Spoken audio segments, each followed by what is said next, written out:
Mga kaparokya, bago natin umpisahan ang online viewership ng dalawang bigating noontime show dito sa bansang It's Showtime at Eat Bulaga ngayong araw po ng Huwebes, October 31, ay ibibigay ko muna sa inyo ang TV ratings na lumabas nitong nagdaang Huwebes naman mga kaparokya, October 24. Pero bago yan mga kaparokya, humiling ako na pakisubscribe ang aking YouTube channel, pakiclick ang bell icon para una kayong manotify sa mga bagong video na ilalabas ko at pakidami nyo na din na i-follow ang aking Facebook page na Mega TV at ang aking TikTok account na Kaparokya TV. Maraming salamat! So mga kaparokya, bago tayo mapunta sa ating main topic or yung TV ratings na binibigay araw-araw ay mag-shoutout po muna tayo. Shoutout po sa lahat ng followers, supporters at solid viewers ng It's Showtime at ng Eat Bulaga. Special mention po sa mga sumusunod mga kaparokya. Froilan Esguera, Derek Pilapil, Kutdro on Leather, TVJ Jaworski, BSD, Rosalyn Rojas, Andres Peña, Biahelo, Rose Flores, Aurea Carido, Glenn Tabor, Fernando Publico, Ashley Gray, Renato Reyes, Liza Marino, Glidel Arat, Roy, Edwardson Diestro, Ninja Jack Monster at Miss Heidi Gutierrez. Maraming salamat po sa patuloy niyong panunood ng aking video at sobrang na-appreciate ko po kayo mga kaparokya. So yun nga mga parokya, kahapon po ay binahagi ko sa inyo ang ratings ng dalawang noontime show po para po sa araw ng Miyerkules, October 23, kung saan po ang It's Showtime po ay nakakuha ng 9% at ang Eat Bulaga naman po ay may 4.5%. So dito mga parokya, dineklara po natin na both noontime show naman po ay panalo dahil nakuha po nila or na-meet po nila ang average ratings nila na 8.4 para po sa It's Showtime at 4% naman po sa Eat Bulaga. So, mataas na numbers po yan para sa dalawang noontime show. Hindi po natin pwedeng sabihin na mababa ang 4.5% ng Eat Bulaga dahil simula't simula po, ayan na po talaga ang ratings na nakukuha nila even na wala pa po ang It's Showtime sa GMA Network. Naglalaro po sa 3 to 4% po ang ratings ng Eat Bulaga. Kaya, para sa akin mga parokya, mataas po ang ratings na nakuha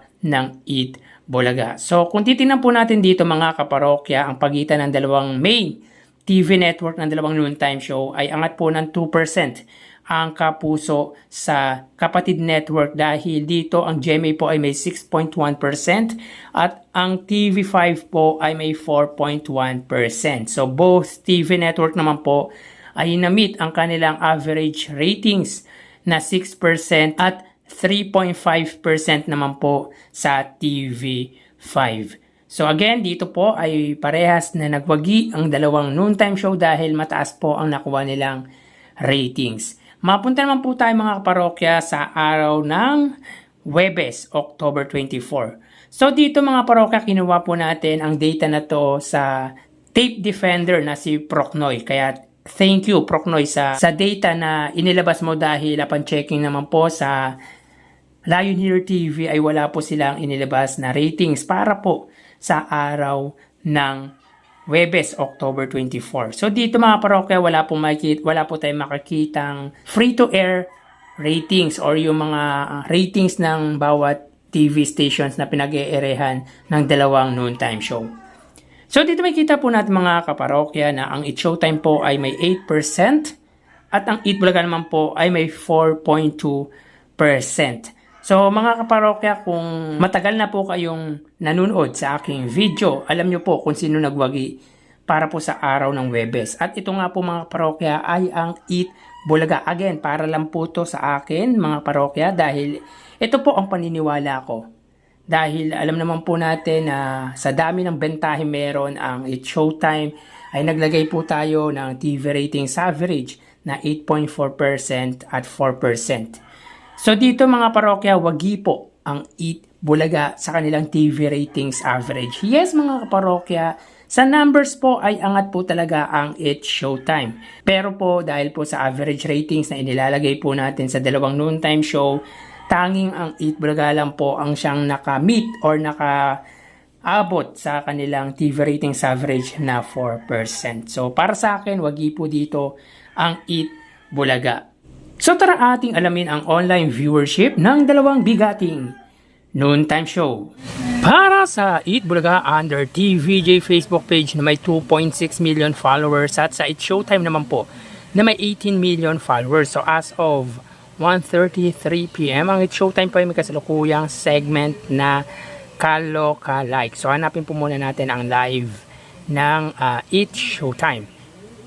Eat Bulaga naman po, sila po ay may kasalukuyang segment na Gimme 5. So dito may kita po natin mga kaparokya, ang It's Showtime po ay may 8,300 live viewers at ang Eat Bulaga naman po ay hindi pa po kasalukuyang nagpa-pop up ang kanilang live viewers. So hintay po muna tayo ng konting sandali. Para naman po sa Eat Bulaga, sila po ay may 5,000 live viewers. So again, as of 1:34 PM, ang It's Showtime po ay may 8,300 live viewers at ang Eat Bulaga naman po ay may 5,000 live viewers. Mapunta naman po tayo sa TV Network YouTube channel ng dalawang noontime show. Para po sa It's Showtime, under po yan sa GMA Network YouTube channel na may 36.8 million subscribers. At sa Eat Bulaga naman po under TV5 Philippines na may kasalukuyang subscribers na 2.07 million. So as of 1:35 PM, ang It's Showtime po under GMA Network, sila po ay may 17,000 live viewers. Ang Eat Bulaga naman po under TV5, sila ay may 26,000 live viewers. So again mga kaparokya, as of 1:35 PM, ang It's Showtime po under GMA Network, sila po ay may 17,000 live viewers at ang Eat Bulaga naman po under TV5, sila po ay may 16 or 26,000 live viewers. Mapunta naman po tayo sa main YouTube channel ng dalawang noontime show. Para po sa It's Showtime, under po yan sa ABS-CBN It's Showtime na may kasalukuyang subscribers na 2.42 million at sa Eat Bulaga naman po under Eat Bulaga TVJ YouTube channel na may kasalukuyang subscribers na 1.14 million subscribers.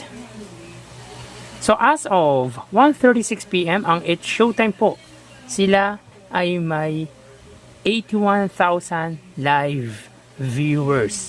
Ang Eat Bulaga naman po, sila ay may 84 or 85,000 live viewers. So again, as of 1:36 PM, ang It's Showtime po, sila ay may 81,000 live viewers at ang Eat Bulaga naman po ay may 85,000 live viewers. So bali ang total na nakuha ng dalawang noontime show ay, mga kaparokya, bago natin bigay ang total live viewers ng dalawang noontime show, ay humiling ako na pakisubscribe po ang aking YouTube channel. Pakiclick ang bell icon para una kayong ma-notify sa mga bagong video na ilalabas ko. At pakidamay nyo na din na i-follow ang aking Facebook page na Mega TV at ang aking TikTok account na Kaparokya TV. Maraming salamat! So bali ang total na nakuha po ng It's Showtime ay 106,000 viewers. 8,000 po para po sa kanilang Facebook Live, 17,000 sa TV Network YouTube channel at 81,000 naman po sa kanilang main YouTube channel. Ang Eat Bulaga naman po ay nakakuha ng total na 116,000 live viewers. 5,000 po para po sa kanilang Facebook Live, 26,000 sa TV Network YouTube channel at 85,000 naman po para po sa kanilang main YouTube channel. So again mga kaparokya, ang It's Showtime po ay may 106,000 live viewers at ang Eat Bulaga naman po ay 116,000 live viewers. So yan po lumalabas sa kanilang online viewership as of 1:38 PM at mamaya ho magbabalik pa po tayo sa uling bahagi ng ating online views update around 2 PM to 2:10 PM. So magpapaalam po muna pansamantala mga kaparokya. Magsiingat po tayo. Thank you and God bless.